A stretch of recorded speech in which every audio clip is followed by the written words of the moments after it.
Manatsika resaka baolina kitra dia resaka an'ilay Barea akademitsika izay niresahana teto tamin'ny herin'ny toy izao ny fanapahan-kevitra farany niraisin'ny federasiona zany dia nofanana aloha ny andihany voalohany amin'ilay fanofanana ireo ankizy eny Karion etsikilana izay dia tsy navelan'ny federasiona amin'izao fotsiny izy ity fa dia ametraka fitoriana eny anivon'ny birao mahaleo-tena miady amin'ny kolikoly zareo amin'ny federasiona malagasy ny baolina kitra amin'ity resaka fangalarataona ity. Tsara ny resaka fa raha resaka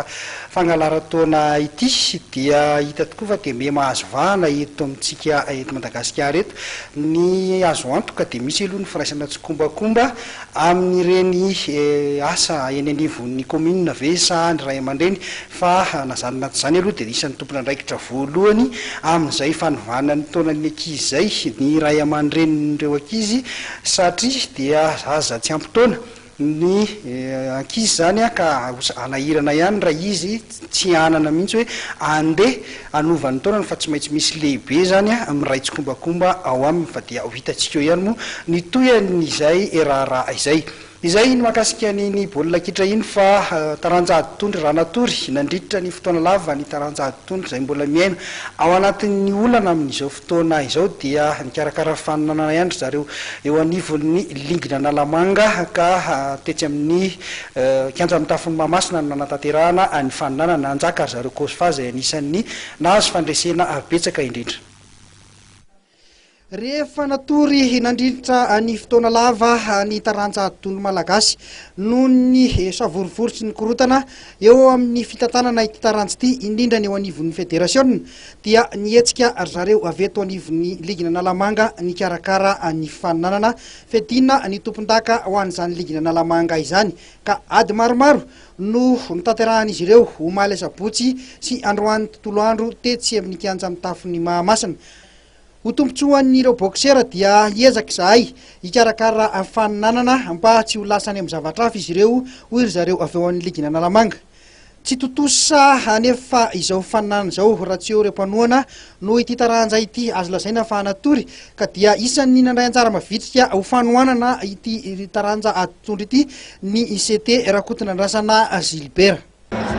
Tsy maintsy mitondra ny anjara biriky mandrakariva satria anisan'ny taranja anankiray izay hitantsika famboazana lehibe teto amin'ny tany sy ny firenena ny aditondry nefa ny tatoato izy dia hitantsika fa tena narary ary narefurefo tonga ny tena zany tsy maintsy mitondra ny anjara biriky mandrakariva zany ampisehoana ho an'ny talora zany izay ho avy nyity taranja manatanjahantena ty fa misy ray aman-dreny eo akaikiny eo ka tongotsika zany ka sy atoritoritsony zany ty taranja ty izay taranja anankiray mahafinaritra ny pitian'ity aditondry ty eto Madagasikara.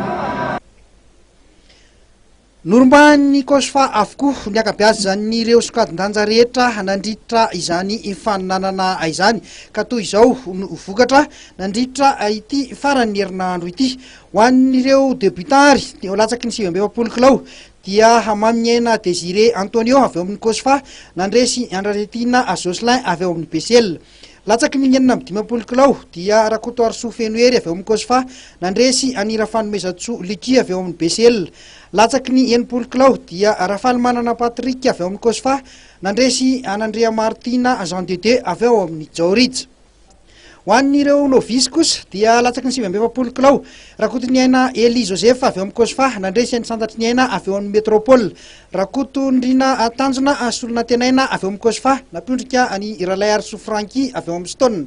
Ho an'ny Skadji Jeune Andrea Pianina Tokony avy eo amin'ny BOI nandresy Andrena Solo Tojiniaina avy eo amin'ny TAM. Latsaky ny 12 kilao Rafaly Manana Bien Samuel avy eo amin'ny TAM nandresy Andrena Solo Christian Nomenjanary avy eo amin'ny COSFA. Latsaky ny 19 kilao Rakoto Manga Eritovy Sitraky ny aina avy eo amin'ny COSFA nandresy ny Rakoto Armanana Flaventany avy eo amin'ny Jaorij. Latsaky ny 17 kilao Lalanirina Serge Valéry avy eo amin'ny SPTT nandresy Andrazakatinina Robertson Landry avy eo amin'ny Métropole. Eo amin'ny Skadji vehivavy dia Rakoto Arvony Antony niondrika teo anoloany Rafeno Arso Ery Sabina avy eo amin'ny COSFA. Teo amin'ny latsaky ny 17 kilao mbola Skadjazavavy ihany dia Rasonandrasana Claudia avy eo amin'ny COSFA nandresy any Rakoto Arso Lantenaina avy eo amin'ny Métropole.